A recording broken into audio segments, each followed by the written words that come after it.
Brightbill's doing really well, and he has made a lovely new friend, Chitchat the squirrel. The first chapter we're reading today is The First Flight. Brightbill had spent his entire life by the pond, and he was becoming very curious about what lay beyond his neighbourhood.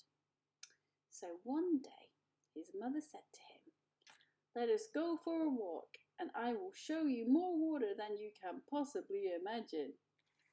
Roz placed the gosling on her flat shoulder, and the two of them set off across the island.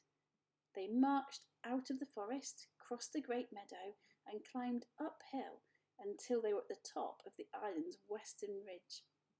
Before them was a grassy slope that descended all the way to the dark, choppy waves that surrounded the island.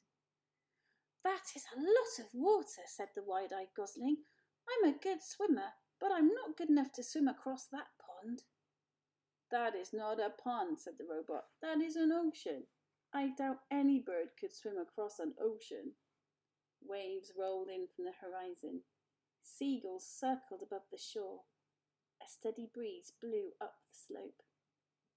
Brightbill's yellow fluff had recently changed over to a coat of silky brown feathers, and he spread his feathery wings into the breeze.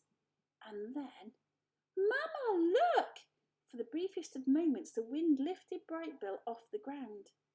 But he quickly tipped backward and thumped onto the soft grass. "I was flying," he squeaked. "That was not flying," said Roz, looking back at her upside-down son. "Well, I was almost flying," he said. "I'm going to try again." "I have observed many birds in flight," said Roz.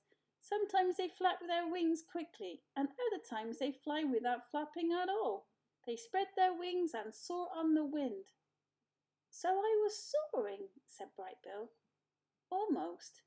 There, look at that soaring seagull. It seems like she is not doing anything, but if you look closer, you will notice that she is making small adjustments with her wings and tail.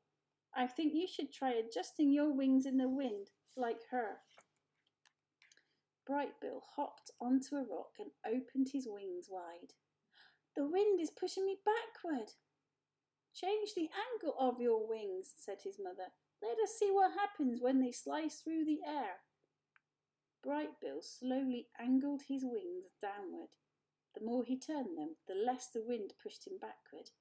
And just as his wings levelled off, "Mama, look!" he squeaked as his feet left the ground. "I'm soaring! I'm soaring!" He hovered there for a second, rising a little higher than before, and then he sailed backward into the soft grass again. The gosling kept hopping onto the rock and kept riding the wind and kept tumbling into the grass until he started to find his wings. With each attempt he floated a little higher and a little longer, and finally Brightbill really did soar. He lifted high into the air and hung there floating. He turned his wings down and felt himself drop. He wiggled his tail feathers and felt himself veering back and forth.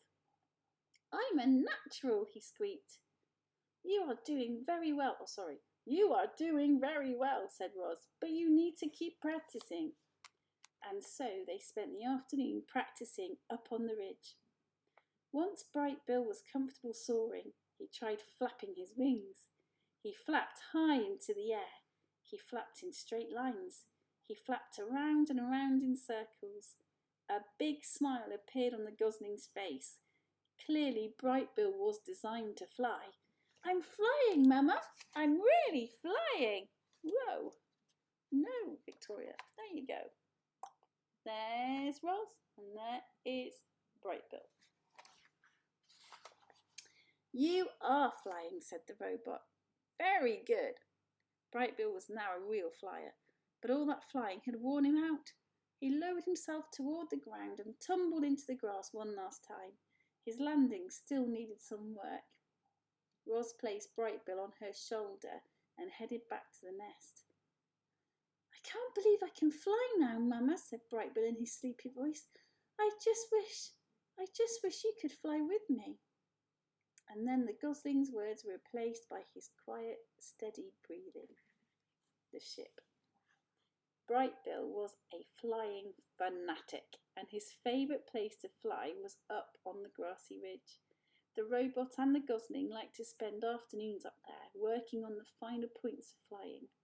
And it was on one such afternoon that they noticed something mysterious far out at sea.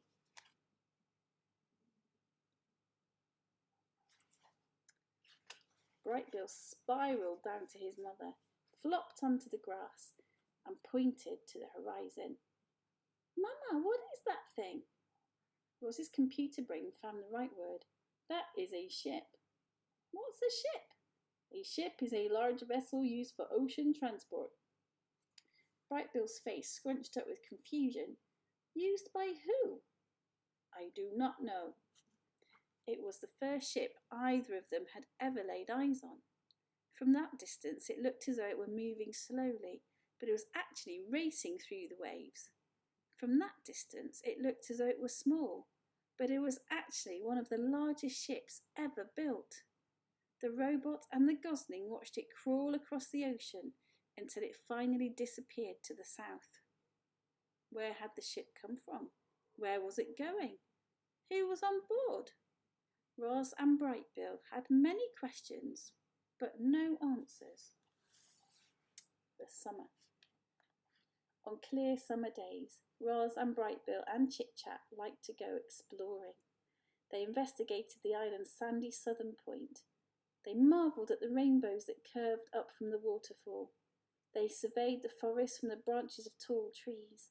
They met new friendly creatures, and sometimes they met new unfriendly creatures, but the only creatures they had to worry about were the bears. One time they came upon a bear fishing in the river, and Roz whispered, "You know what to do." Brightblue flew up and away. Chitchat scurried home through the treetops, and Roz melted into the landscape as only she could. Later they met back at the nest and told the neighbours all about their brush with danger. On dreary summer days they would stay inside. Roz asked Brightbill and Chitchat about dreaming and about flying, about eating and about all the things they could do that she could not. But the youngsters had too much energy to sit still for very long.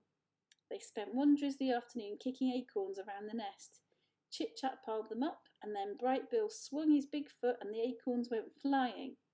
The little friends chased the acorns as they bounced and rolled and spun across the floor. Then they made a new pile and kicked them again. Sometimes an acorn would bounce off Roz's body, clang, and everyone would laugh and giggle together. Even Roz laughed. "Ha, ha, ha," said the robot, trying to act natural. On clear summer evenings, they would sit outside and watch fireflies twinkling around the pond. Then they'd lie back and gaze up at the darkening sky. "That big circle is the moon," said Chitchat, "and those little lights are called stars, and one time I tried to count them all, but I can only count to 10, so I just kept counting to 10 over and over, and I have no idea how many stars there are, but I know it's more than 10. "They are not all stars," said Roz. "Some of them are planets." "What's a planet?" said Chitchat. "A planet is a celestial body orbiting a star." "What does celestial mean?" "Celestial means something that is in outer space." "What's outer space?" "Outer space is a universe outside the atmosphere of our planet." "What's the universe?" "The universe is everything and everywhere." "So the universe is our island?" None of them would ever really understand the universe, including Roz. Her computer brain knew only so much. She could talk about the earth and the sun and the moon and the planets and a few stars, and not much else. The night sky was full of streaking, shimmering and blinking lights that she simply couldn't identify. Clearly, Roz was not designed to be an astronomer. On dreary summer evenings, Roz and Brightbill would curl up together, just the two of them, and listen to the rain pattering on the roof of the nest. The robot would tell stories of annoying pine cones and terrible storms and camouflaged insects. But the sound of rain always made Brightbill sleepy, and he'd be out before his mother could ever finish a story. There. These animals are lovely, aren't they? I'm very fond of Roz the robot. Tomorrow, the next chapter we're going to read is called The Strange Family. I wonder what they'll be a family of. What if you could guess? Anyway, you have a lovely day. Be good. Remember, you're precious. And I will talk to you soon. Lots of love to all of you. Bye for now.